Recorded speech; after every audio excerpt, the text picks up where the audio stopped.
Olá, minhas irmãs e irmãos, paz e bem, louvado seja o nosso Senhor Jesus Cristo. Quero dar a todas e a todos os meus bem-vindos para que nós possamos começar esse tempo de adoração a Deus, esse culto ao Senhor, Criador de todas as coisas, que nos fez irmãos de todos os seres. Louvado seja o seu santo nome.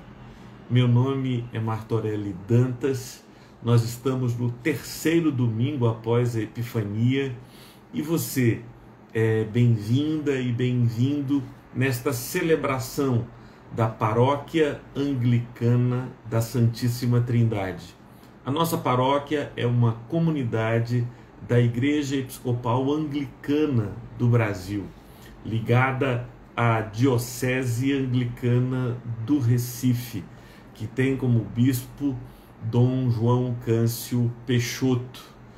O pároco de nossa comunidade é Dom Filadelfo Oliveira, e em nome de Dom Filadelfo, que já está conosco, eu saúdo a todas e todos vocês, acolhendo-os, dando as boas-vindas para este nosso encontro singelo, esse encontro simples e amoroso, que pretende ser e pretende se dar assim na comunhão dos santos, na presença de Deus, para que nós, onde quer que estejamos, você talvez em sua casa, alguns em viagem, não importa onde você se encontre agora, dedique alguns instantes para estarmos juntos na presença do Senhor e que esse tempo seja um tempo de restauração, de renovação, de fortalecimento para as nossas vidas no poder e na unção do Espírito Santo de Deus.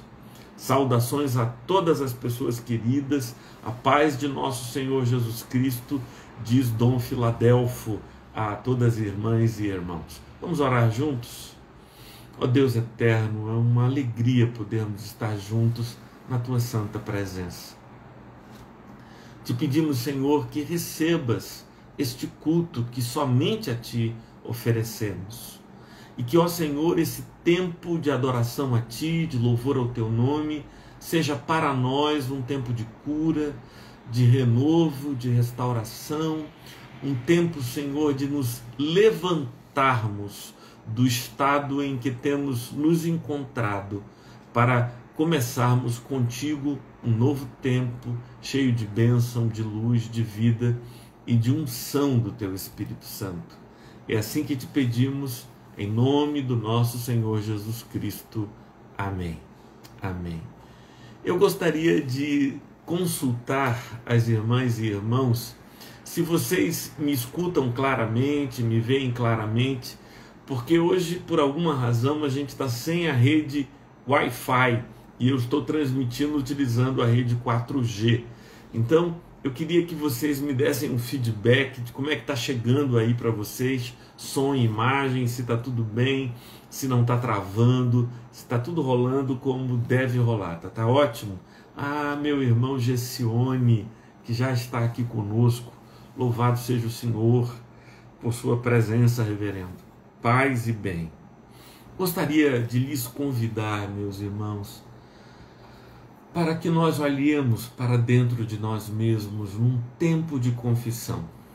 É muito importante que compreendamos que os instantes da liturgia, eles não se dão de modo arbitrário, mas é o movimento natural do espírito humano que se coloca na presença de Deus.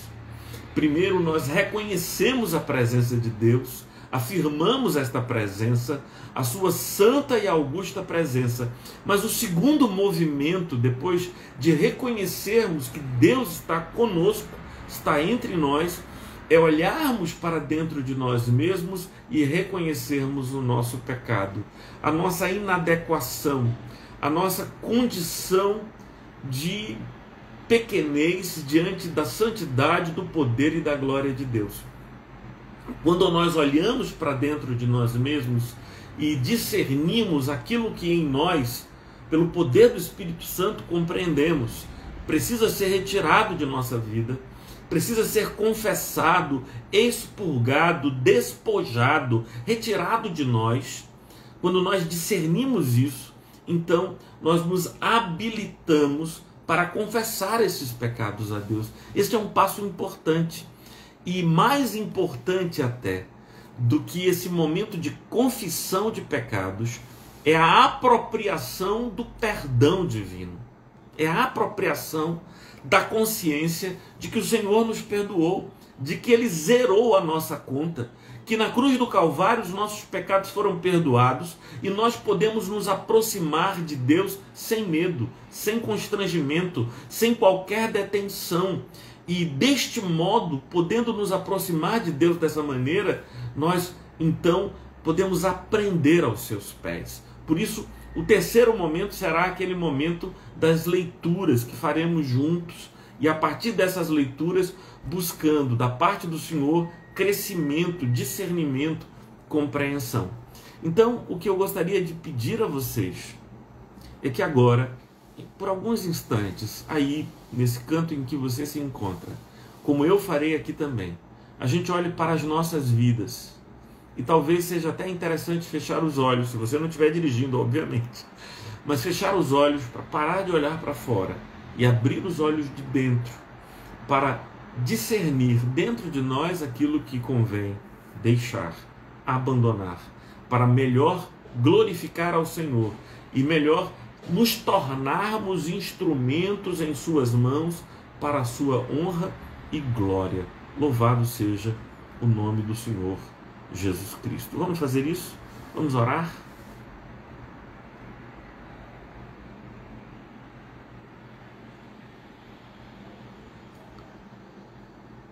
Quero convidar você para olhar para a sua vida e para reconhecer nessa vida, quem sabe, pecados de estimação.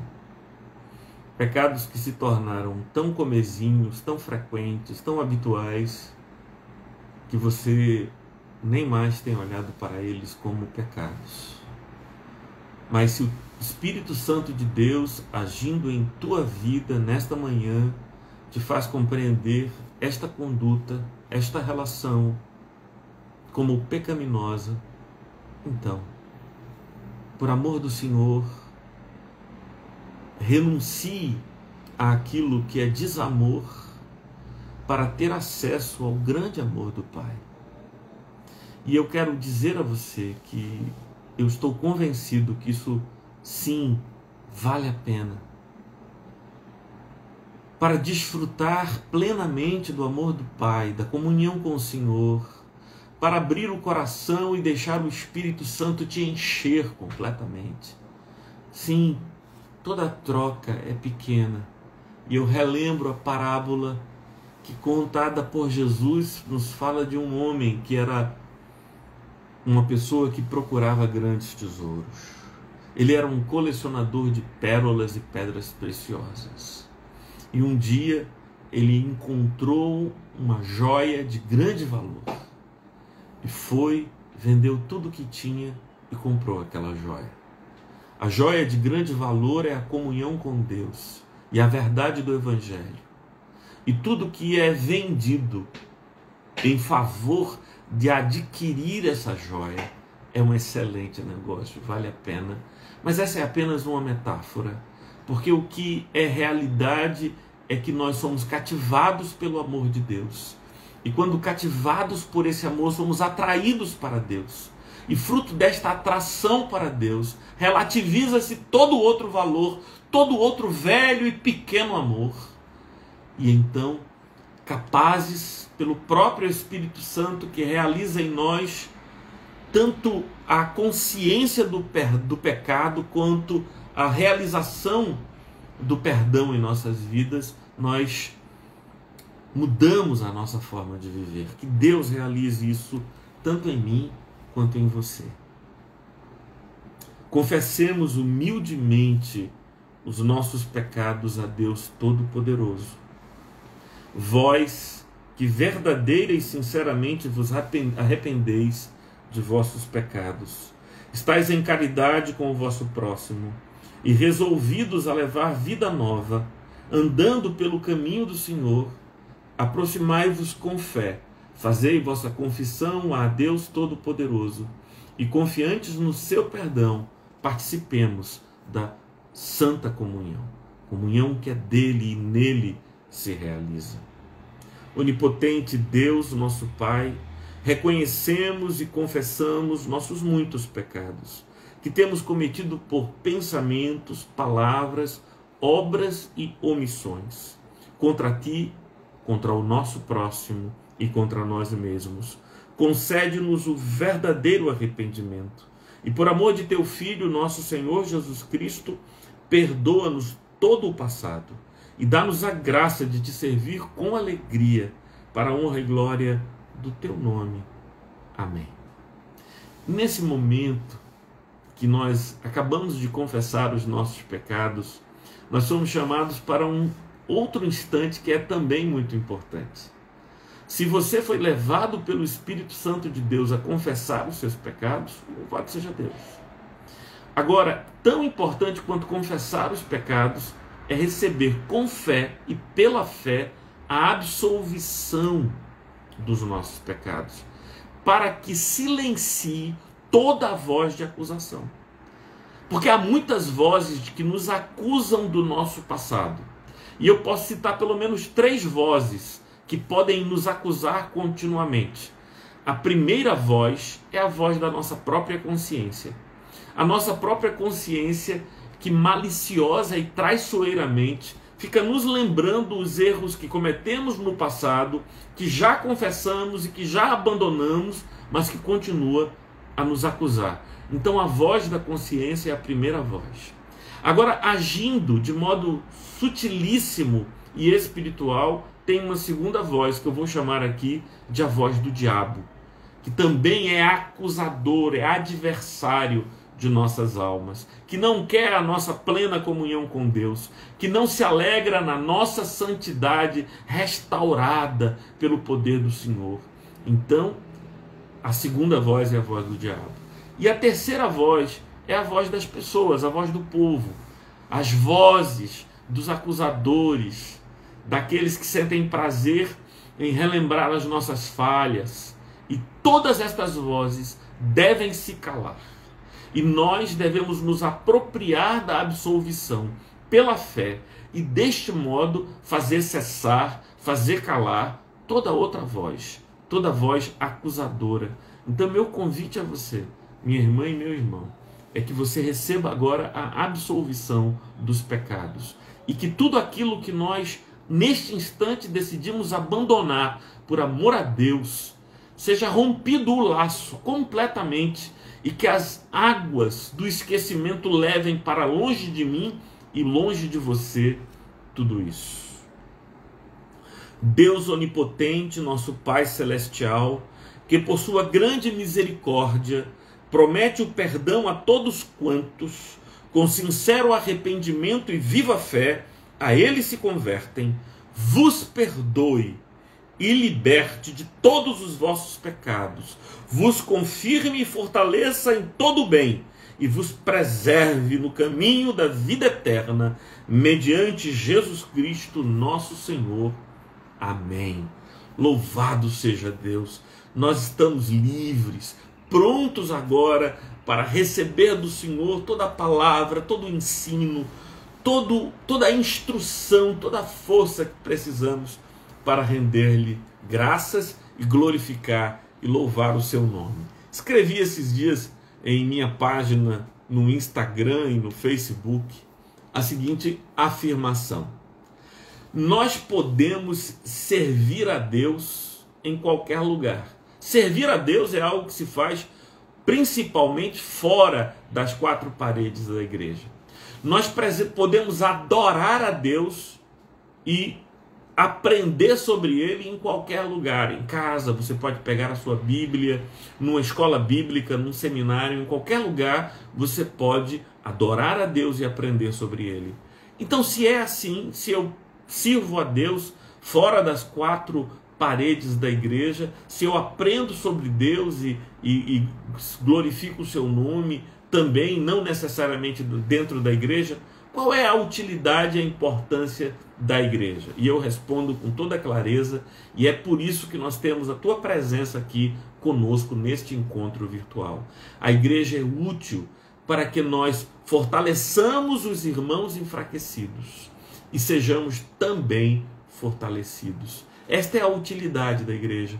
A igreja é, como muitas pessoas já disseram, um hospital que acolhe a todos que estão fracos, fragilizados, que estão feridos e que animam essas pessoas, tratam dessas feridas. Mas, Dom Filadelfo, a igreja é um hospital diferente. A igreja é um hospital em que os médicos, enfermeiros e enfermeiras são pacientes que já estão internados há mais tempo, que já melhoraram alguma coisa e podem cuidar uns dos outros.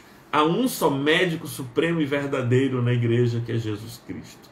Todos os demais, todos aqueles que vocês viram os nomes desfilando aqui, que foram entrando neste nosso encontro, inclusive o nosso bispo diocesano, inclusive o nosso pároco, inclusive esse pecador que lhe fala agora, todos nós somos seres em tratamento, somos seres que estamos sendo cuidados por Deus, mas aprove a Deus que nós pudéssemos nos levantar de nossas camas, de nossas macas e cuidar de outros irmãos também, que estão mais enfermos, mais enfraquecidos, e eles também, quando se sentirem mais fortalecidos, se levantarão para que haja espaço para mais pessoas, mais indivíduos que precisam de tratamento, que precisam de cuidado. Exatamente isso. Somos todos pacientes de um só médico, que é o Senhor Jesus Cristo, que tem remédio e poder para curar a todos nós. E nós vamos nos levantando, ajudando uns aos outros, e às vezes, Djalma, o nosso trabalho é só segurar na mão do outro. E é um trabalho tão importante, hein, Solange? Às vezes você nem sabe o que fazer, não tem ainda conhecimento para oferecer qualquer terapia, qualquer ajuda àquela pessoa. Mas você segura a mão dela ali. E diz assim, dando testemunho a ela, vai passar. Isso vai passar. Eu também estive assim. Eu também estive enfermo como você agora está. Mas olha, o médico que está tratando de mim, que está tratando de você, ele sabe o que está fazendo e vai curar a tua vida e você vai poder se levantar desse estado em que agora se encontra. Tem esse médico e todos nós somos seus pacientes e uns cuidando dos outros. Louvado seja o Senhor. E eu lembro sempre que uma das grandes resistências que São Francisco de Assis tinha na sua vida era aproximar-se de leprosos. Ele tinha uma ojeriza, verdadeiro asco por leprosos. E quando o Senhor Jesus o chamou e o converteu, a sua primeira congregação foi o leprosário de Assis. Ele foi mandado pelo Espírito para o leprosário. E ali ele começou a fazer as ataduras e os cuidados que eram para as feridas daquelas pessoas que sofriam de hanseníase.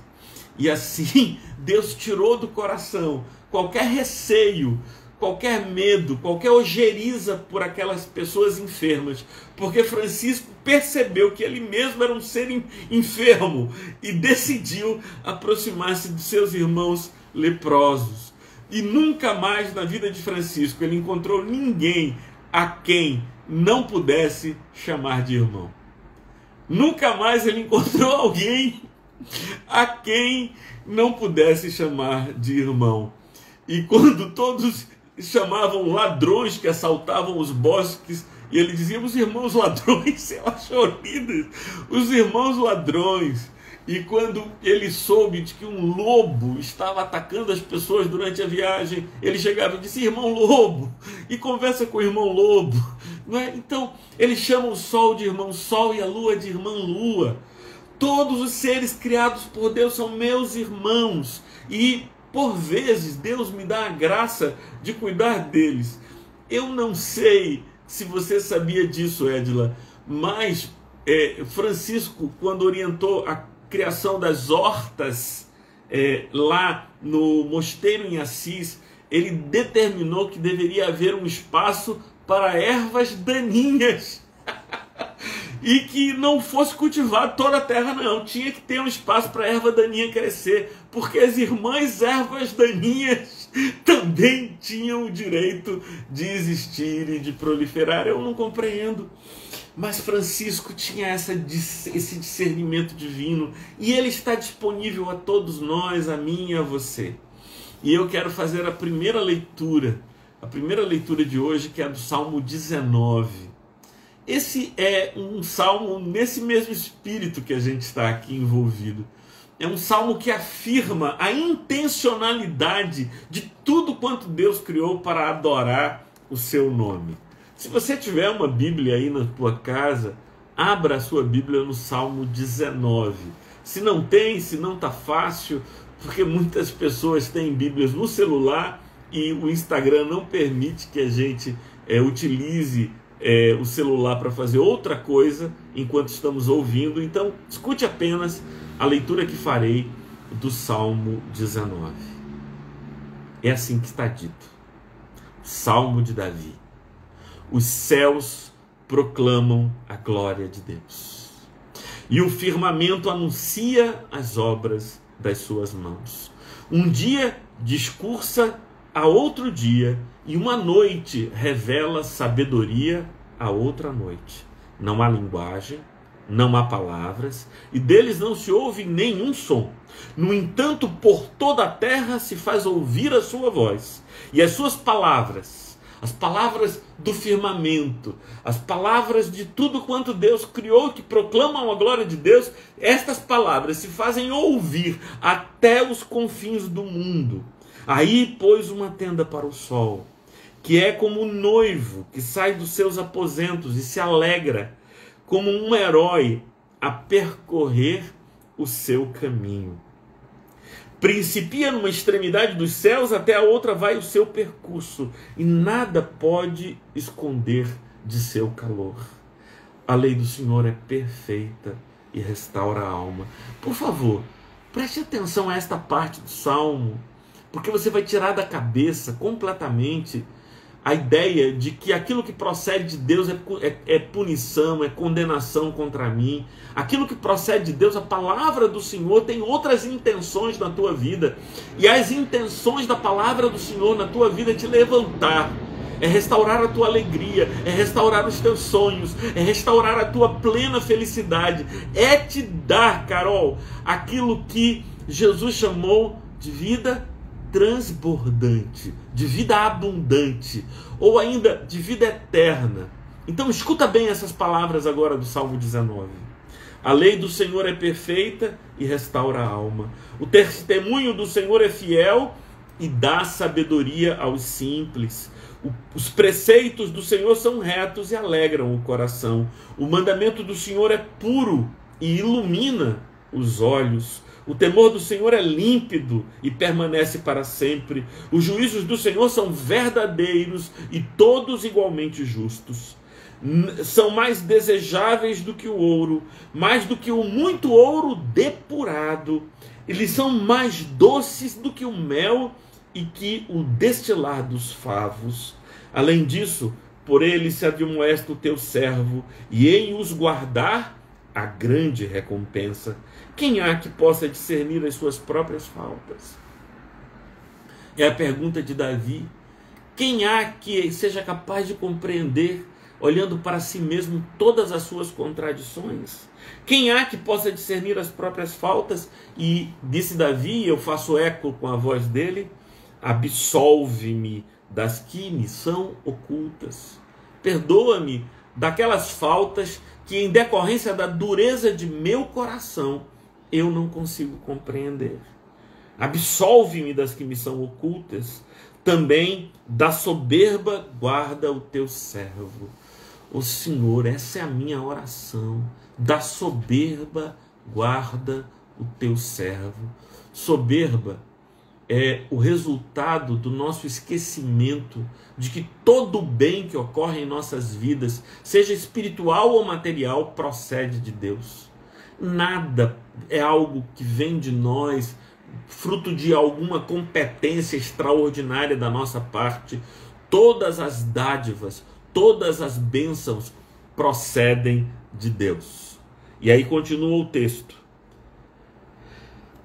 Também da soberba guarda o teu servo, que ela não me domine, então serei irrepreensível e ficarei livre de grande transgressão. As palavras dos meus lábios e o meditar do meu coração sejam agradáveis na tua presença, Senhor, rocha minha e redentor meu. Esta fala, esta frase, estas palavras que terminam o Salmo 19 e aparecem no versículo 14, e que eu costumo repetir depois de todas as leituras que faço, preparando-nos para a meditação e consagrando a Deus não apenas a minha voz, as palavras dos meus lábios, mas a mente que elabora estas palavras, o coração de onde estas palavras procedem. Todo o meu ser eu quero consagrar ao Senhor, fazendo eco com as palavras de Davi, que as palavras dos meus lábios e o meditar do meu coração sejam agradáveis na tua presença, Senhor, rocha minha e redentor meu. Porque a única coisa que importa, entendeu Davi e discerno eu, é que nós estejamos inteiramente, verdadeiramente, sinceramente na presença do Senhor, e o Senhor fará em nossas vidas tudo quanto lhe aprouver fazer, e isto que ele vem a fazer é somente disto que nós precisamos. Louvado seja o nome do Senhor. O Salmo 19 é um dos textos bíblicos separados pelo nosso lecionário para ser lido no dia de hoje, nesse terceiro domingo após a Epifania. Mas o texto do Evangelho é o texto de Lucas, capítulo 4, a partir do versículo 14, dali até o versículo 21. Esse é o texto do Evangelho. Deixa eu te explicar uma coisa, que eu acho que houve um bloqueio aí, tá tudo bem? O Instagram me informou aqui que eu teve uma variação na conexão, mas vocês estão acompanhando aí, tá? Posso prosseguir? Tá tranquilo aí? Me deem aí um sinal para que eu saiba que posso seguir adiante. Porque o Instagram me informou que houve alguma variação de conexão. Tá tudo bem, os irmãos estão sinalizando aí, graças a Deus. Travou, mas voltou, né, Aninha? Graças a Deus, ótimo. Agora eu queria lhes convidar para o texto de Lucas, capítulo 4. Evangelho de Lucas, capítulo 4.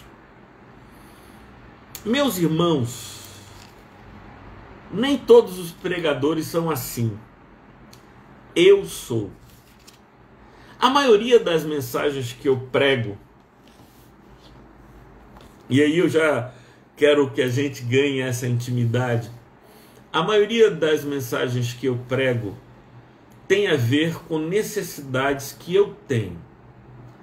São palavras que o Senhor dirige ao meu coração. Algumas dessas palavras eu percebo que são somente para mim, são correções exclusivamente para a minha vida.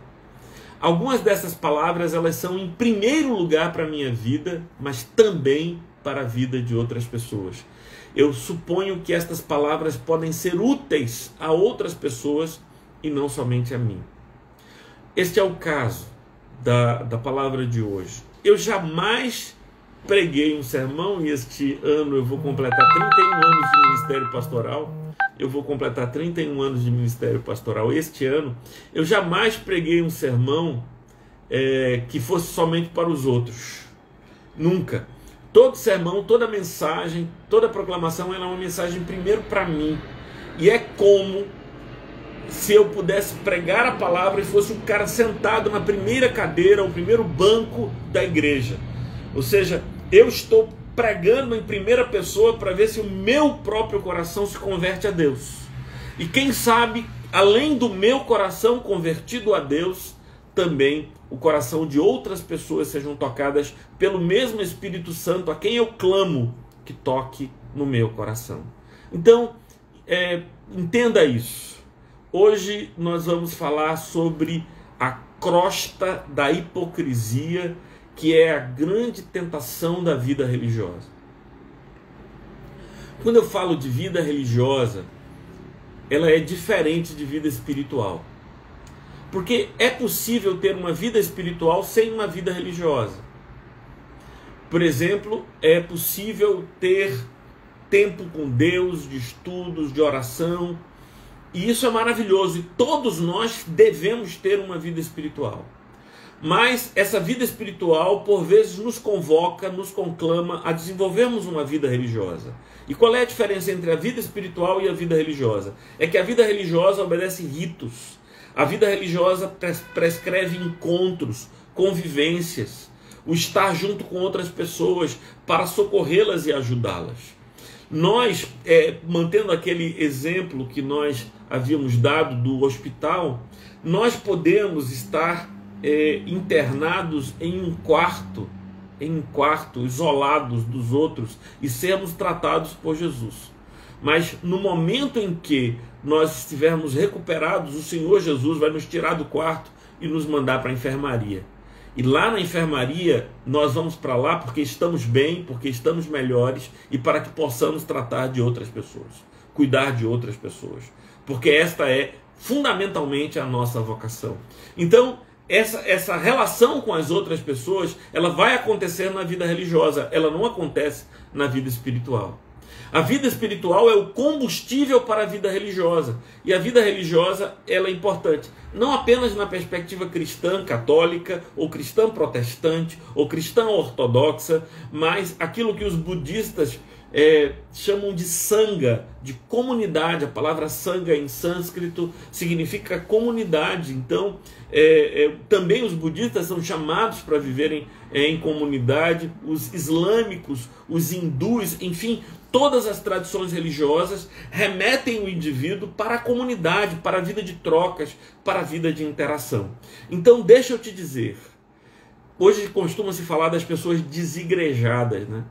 Costuma-se falar das pessoas desigrejadas, pessoas que não veem mais sentido na vida religiosa e se recolheram para a sua vida espiritual. Eu entendo esse movimento, eu compreendo esse movimento, mas o problema desse movimento é que ele tende a seguir o espírito dos nossos tempos, do individualismo e do imediatismo e da superficialidade. Então, o princípio do evangelho não é o do individualismo, o indivíduo sentado em sua casa, em lotos, meditando acerca de Deus. Não há nenhum registro de uma sequer pessoa que desenvolveu uma vida espiritual sadia sem serviço. Sem serviço. Deixa eu te dizer, olhando nos teus olhos, eu não posso servir a Deus sem socorrer o meu próximo. Quem pensa que pode servir a Deus sem socorrer o próximo, sem olhos e cuidados para o próximo, está entendendo ser servido de Deus e não de servir a Deus. A vontade do Senhor é que nós sejamos enviados para os outros, para socorrer os outros. É necessário, claro, que tenhamos o cuidado de ter uma comunidade sadia. E é isso que nós, sob a liderança de Dom Filadelfo, estamos tentando construir aqui. Uma comunidade sadia, uma comunidade viva, uma comunidade autêntica. E a grande tentação da vida religiosa é a hipocrisia. O que é que vem a ser hipocrisia? A palavra hipocrisia vem do grego hipócrites, que significa ator. O hipócrita é aquele indivíduo no qual houve uma ruptura entre o que ele diz e o que ele verdadeiramente sente. Entre o que ele externaliza, aquilo que ele manifesta com a sua intencionalidade para os demais, e aquilo que é realidade em seu coração, em sua dimensão mais profunda e íntima. O hipócrita é esse ser que vive dicotomizado. Ele tem um ser para consumo externo e um ser para consumo interno. Jesus combateu intensamente a hipocrisia. Não há nenhum pecado que tenha sido mais alvo dos ataques de Jesus do que o pecado da hipocrisia. Isto porque ele é extremamente sutil, isto porque ele é extremamente pernicioso, danoso para a vida em comunidade. Ele é muito sutil, porque muitas vezes nós mesmos não percebemos que o elo vital entre nós e o Senhor, entre nós e o Espírito Santo, ele foi desfeito e nós entramos no automático. E a pergunta é, por que a hipocrisia? E eu dizia que Jesus combateu isso severamente. Eu vou dar 3 exemplos rápidos sobre Jesus combatendo a hipocrisia. Quando Jesus proclamou os ais contra os escribas e fariseus, ele disse: ai de vós, escribas e fariseus. Ora, ser escriba e ser fariseu não era nenhum problema nos dias de Jesus. Escriba era uma função de copiar os textos, função nobre, função importante, e ser fariseu também não era nenhum problema, porque ser fariseu era ser parte de uma das seitas de Israel. Havia várias seitas entre os fariseus, os saduceus, os herodianos, os zelotes, os essênios, e ser fariseu era apenas fazer parte de uma das mais piedosas e populares seitas dos dias de Jesus. Então por que ele diz, ai de vós, escribas e fariseus? Se você levar a frase até o final, você entenderá. Jesus disse, ai de vós, escribas e fariseus, hipócritas, porque vocês procuram plateia e não a Deus. Em um outro contexto, lá no Sermão da Montanha, Jesus nos recomenda que quando nós fizéssemos os nossos atos de piedade, e há 3 atos de piedade, os atos de piedade, as ações piedosas são o jejum, a oração e o dar esmolas. E Jesus disse, olha, quando vocês fizerem os atos de piedade, jejum, oração e dar esmolas, façam isso em segredo, façam isso em secreto, para que o vosso Pai que vê em secreto vos recompense. Porque os hipócritas, disse Jesus, são aqueles que procuram plateia e fazem suas orações para serem vistos pelos homens, fazem seus jejuns para serem admirados pelos homens, dão suas ofertas publicamente para que sejam aplaudidos pelos homens. E Jesus disse, todos nós lembramos, o que a tua mão direita fizer, a tua mão esquerda não saiba. Não saiba, sequer saiba o que fez a mão direita, a mão esquerda, de tão escondido. E aí, segundo Jesus, aquele que vem em secreto é que dá a recompensa. E a grande recompensa da vida sincera com Deus, da vida espiritual, é gozar essa intimidade com o Senhor. Não é algo que o Senhor vai nos dar aqui e ali, é a própria experiência da comunhão com Deus, é a verdadeira e viva recompensa daqueles que buscam ao Senhor. Então, Jesus falou, quando reclamou dos escribas e fariseus, ele acusou o problema da hipocrisia. Quando no Sermão da Montanha ele falou sobre os atos espirituais, ele falou sobre o problema da hipocrisia, esse jogar para a plateia, esse jogar para o público, o que é inconveniente no que diz respeito à vida e aos atos espirituais.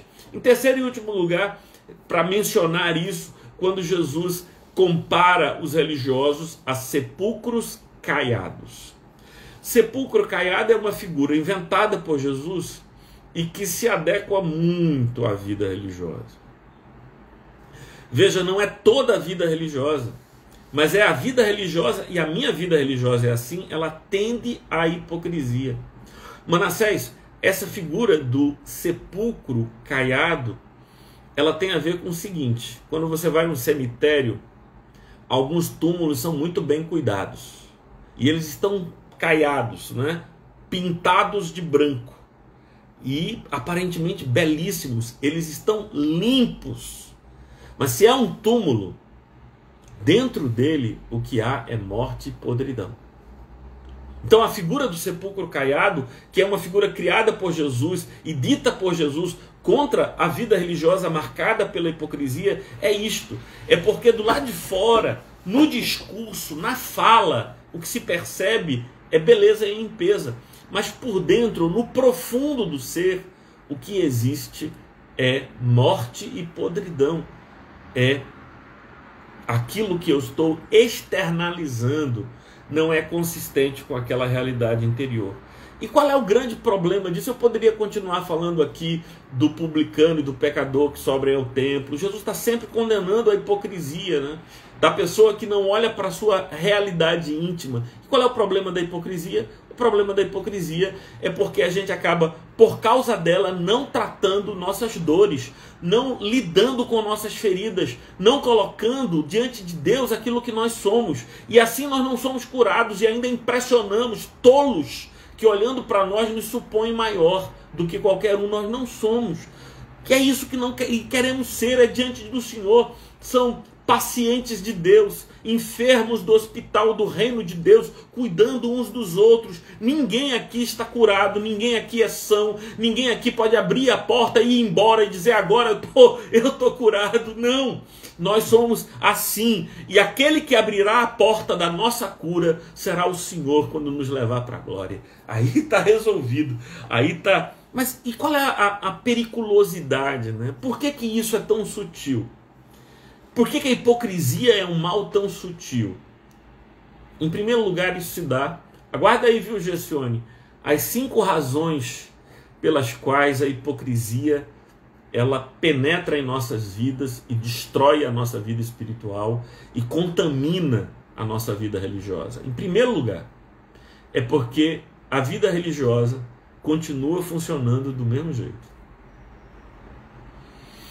Mesmo que a minha voz esteja desconectada do meu íntimo, do ponto de vista prático, as coisas podem continuar do mesmo jeito. Então, eu sou pastor, pregador do Evangelho. Então, ainda que eu tenha perdido a minha vida secreta com Deus, eu conheço a Bíblia, eu conheço as histórias da Bíblia, eu sei contá-las, eu sei montar sermões, eu sei preparar homilias. Então, tudo continua, tudo pode continuar. E a vida religiosa, ela continua funcionando apesar dessa desconexão. E é exatamente por isso que é um perigo enorme. É um perigo enorme porque a vida religiosa continua quando a conexão com Deus já se desfez.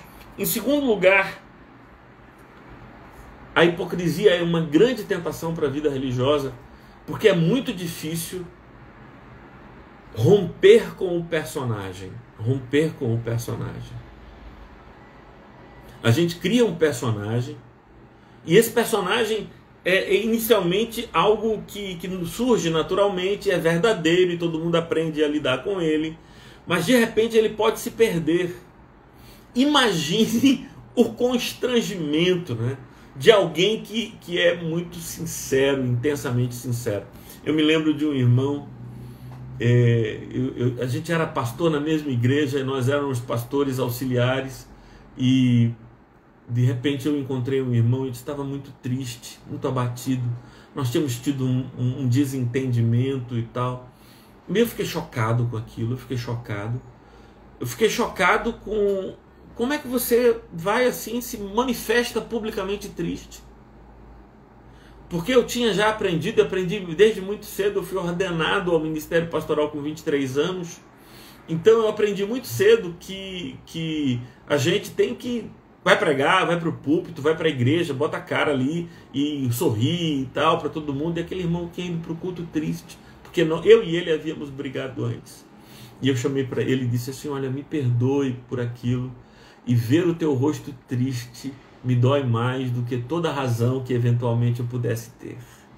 Sabe, é muito difícil romper com o personagem, e são poucos os cristãos que conseguem manter na externalidade a verdade dos seus corações. Se alegre, alegre, se triste, se abatido, abatido. E poder dizer: eu estou triste.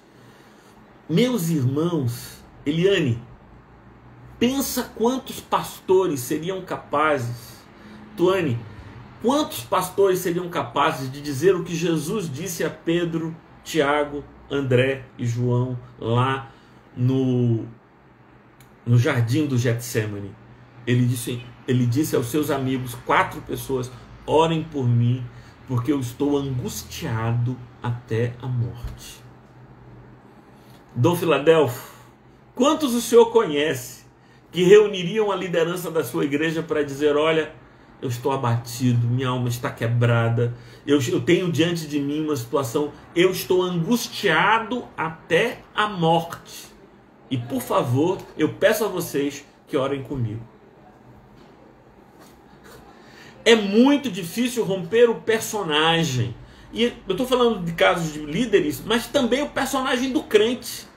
Do cara que está na sua igreja, que perante sua esposa e os seus filhos é um homem de fé e tal, de repente ele não consegue falar da sua fraqueza, da sua fragilidade, da realidade, e por isso não procura ajuda, porque é muito difícil romper com o personagem. A terceira razão, eu sei que Gessione está anotando, eu vou lembrar.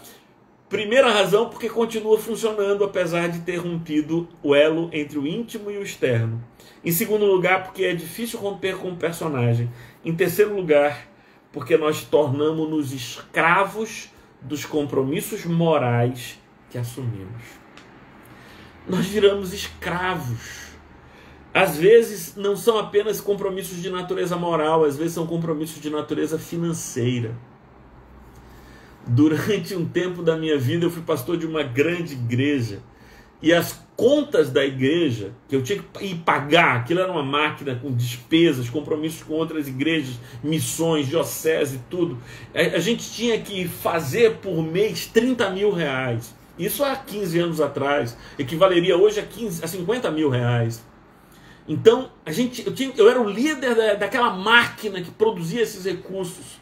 Como é que eu poderia dizer, não, eu estou cansado, não, eu estou quebrado, não, eu cometi um pecado, isso gerou tristeza na minha alma, não, o Espírito do Senhor se ausentou de mim, eu não posso subir no púlpito e pregar. São compromissos financeiros e às vezes compromissos morais que nós assumimos e a gente não consegue ser verdadeiro, ser sincero, dizer, eu estou quebrado espiritualmente, eu não posso continuar assumindo o personagem.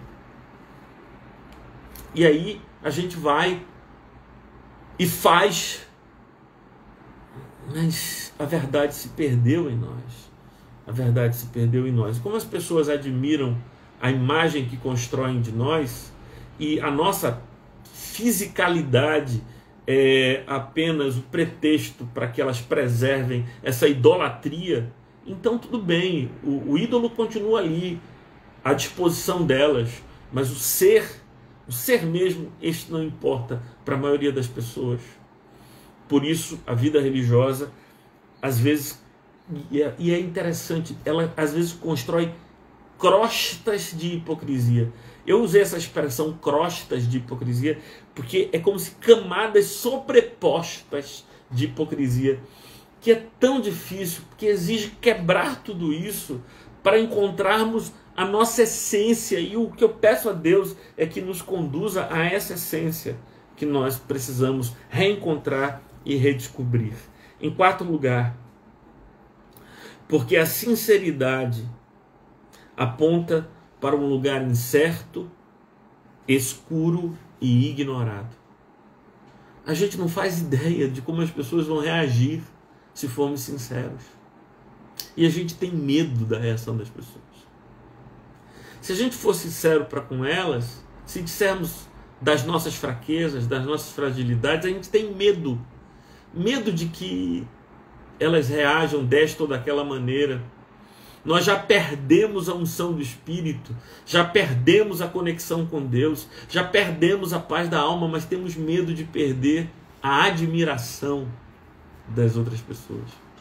E a sinceridade aponta para esse lugar ignorado, que a gente não sabe qual será a reação das pessoas, e a gente teme tanto a reação das pessoas que então a gente prefere muitas vezes deixar tudo rolando no automático do que lidar com aquilo que é mais profundo. Em último lugar, em quinto e último lugar, porque não sabemos se as pessoas a quem amamos nos amam também, apesar do personagem, ou amam apenas o personagem. Essa é a quinta questão. Nós amamos as pessoas, aqui dentro há amor por elas. A dúvida é se elas nos amam ou amam o personagem que nós durante muito tempo lhes oferecemos. E aí a gente teme quebrar o personagem para que as pessoas e se revele, né? A gente não sabe se é por nós ou pelo personagem que elas mantêm o amor.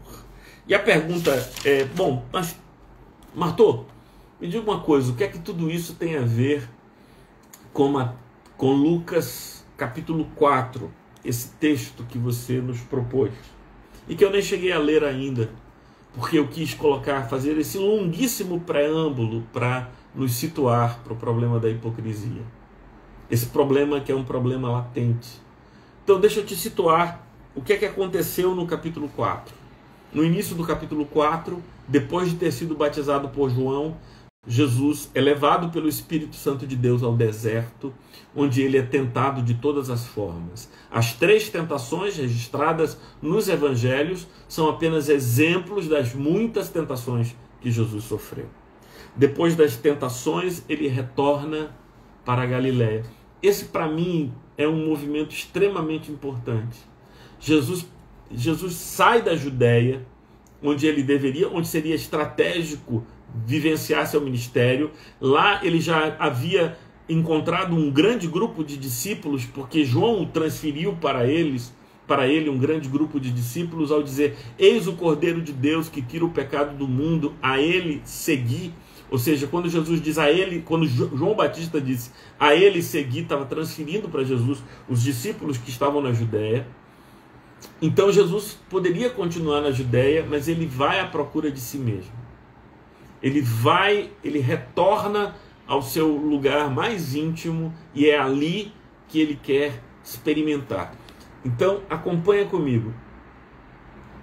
Jesus sai da Judéia e, em primeiro lugar, volta para Galiléia.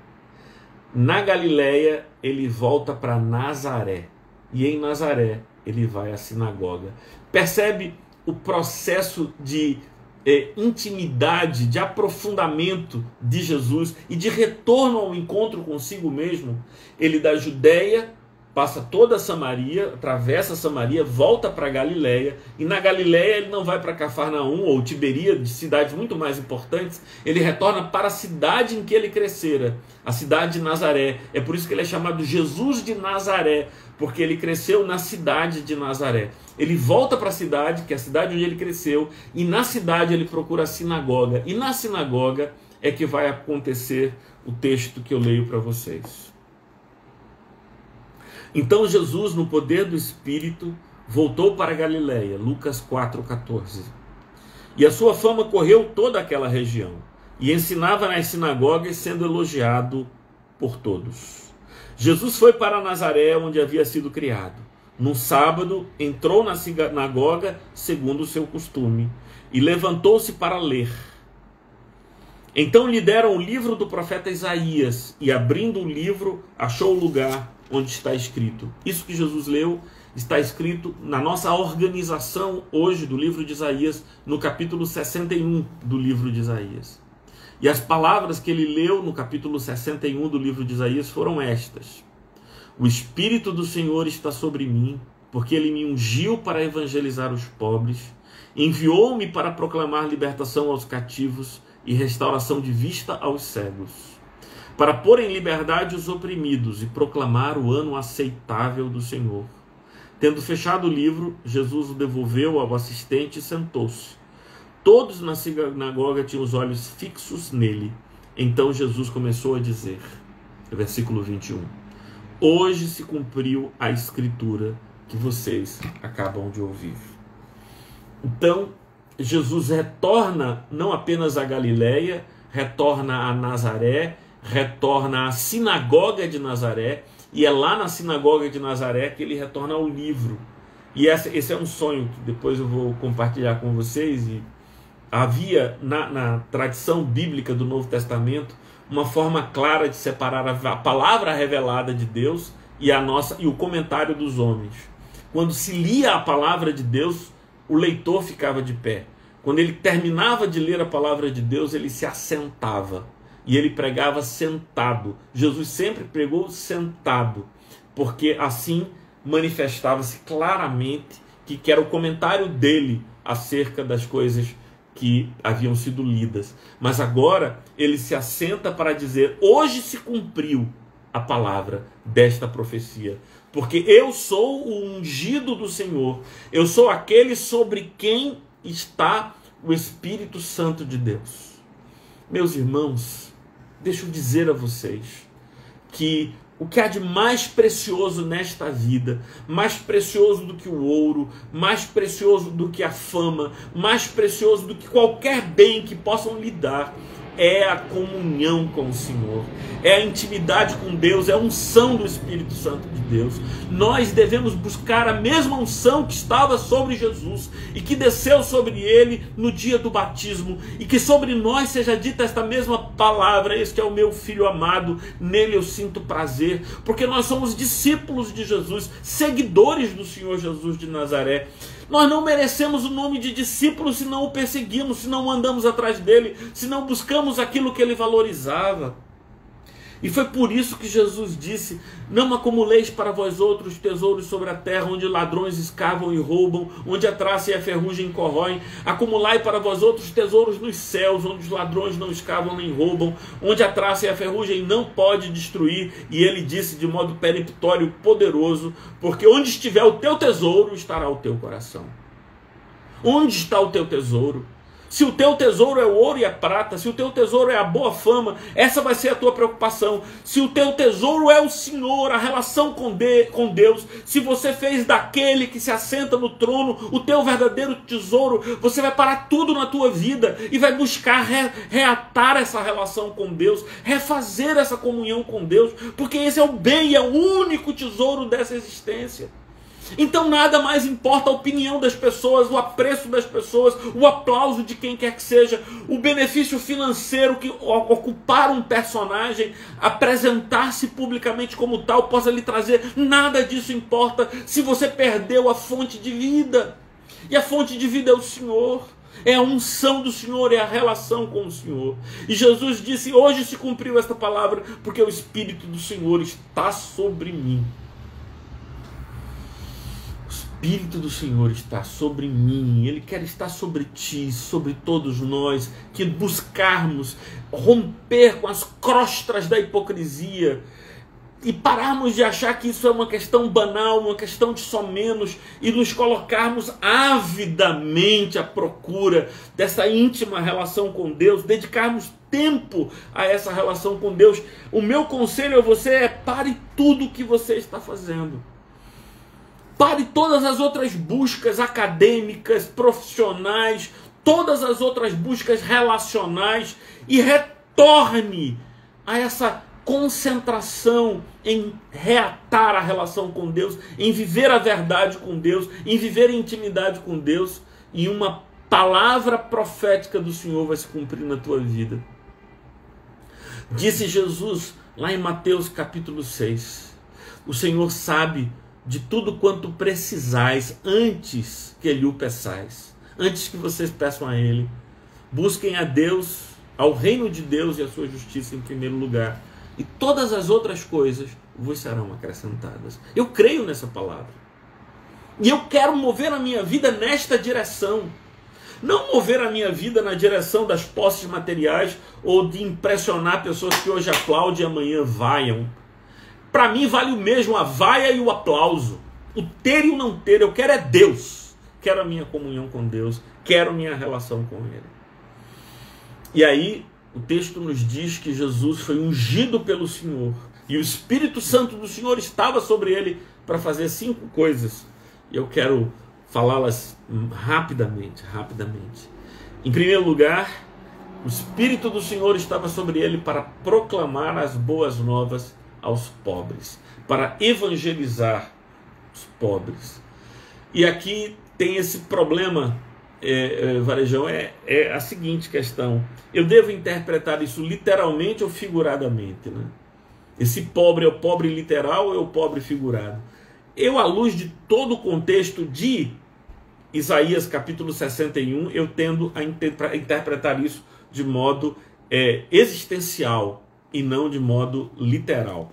Eu queria que você compreendesse, à luz da leitura de Isaías 61, que é de onde o texto que vem, né, de onde o Senhor Jesus tira a porção da Bíblia que diz: hoje se cumpriu. E, de fato, meu amigo, minha amiga, eu queria compartilhar isso com você e eu não estou com muita pressa. Talvez você esteja, o fome está batendo aí na hora de almoçar, mas desculpa, eu quero ler com vocês. E quero que a gente entenda tudo isso. O texto de Isaías 61 diz assim: o Espírito do Senhor está sobre mim, porque o Senhor me ungiu para pregar boas novas aos pobres, enviou-me a curar os quebrantados de coração e proclamar libertação aos cativos, a pôr em liberdade os algemados, a pregoar o ano aceitável do Senhor e o dia da vingança do nosso Deus, a consolar todos os que choram, a pôr sobre os que choram em Sião uma coroa ao invés de cinza, óleo de alegria ao invés de pranto, manto de louvor ao invés de espírito angustiados. Eles serão chamados carvalhos de justiça, plantados pelo Senhor para a sua glória. Reconstruirão as antigas ruínas, restaurarão os lugares anteriormente destruídos e renovarão as cidades arruinadas, destruídas de geração a geração. Esse é o texto. Ou seja, para mim esse texto é um texto existencial. Ele não está falando da literalidade de uma revolução contra o Estado romano ou mesmo contra o Estado de Israel, porque pôr em liberdade os cativos seria desfazer a ordem, que os mandados de prisão, não é nada disso, é existencial, é cativo existencialmente. Então o pobre, o desvalecido, é aquele que não tem recursos. Eu vou anunciar que há uma fonte de vida para cada um desses indivíduos, é anunciar a boa nova. E o que é a boa nova? Tem muita gente, que não entende o que é essa boa nova, o que é o evangelho, essa boa notícia. A essência da boa nova, a essência do evangelho é esta, meus irmãos. A essência do evangelho é que Deus te ama. A essência do evangelho é que não há sacrifícios nenhum para fazer para o Senhor, para que Ele te ame. Ele é Pai nosso que está nos céus. Essa é a boa nova do evangelho. A gente precisa acreditar nela e recebê-la. Aí você vai me dizer, tem alguma coisa errada porque não pode ser tão fácil. É boa nova justamente porque é assim. E não é fácil não, porque o sacrifício para vivermos isso que eu estou dizendo a vocês já foi feito por Jesus. Não é fácil, não é simples, mas o Senhor já pagou o preço. A mim e a você resta agora crer e seguir. Crer e nos tornarmos seguidores do Senhor. Então, que promessas lindas! Ele quer trocar o pranto pela alegria, a veste de luto pela veste de louvor. Então, pregar as boas novas aos pobres, aqueles que estão sem recursos para a vida, e dizer, olha, tem recurso, essa é a boa notícia. Proclamar libertação aos cativos que estão prisioneiros, cativos do pecado, cativos da vida sem sentido. Gente, quantas pessoas presas em suas próprias mentes, em suas próprias almas, em ciclos de pensamento e de relacionamentos que não têm fim. Entregar, confiar e agradecer. Boa, Gessione, isso mesmo. Confiar, aceitar, entregar, confiar, aceitar e agradecer. Quer dizer, então, pôr em liberdade os cativos, os aprisionados, aqueles indivíduos que foram sequestrados por processos mentais que os confinam. E nós precisamos dizer, está acabado em nome de Jesus. Essa tua prisão, essas tuas algemas, essas correntes que te aprisionam, em nome do Senhor Jesus, estão desfeitas. Glorifica o nome do Senhor, levanta a tua voz, exalta o Senhor e pronto.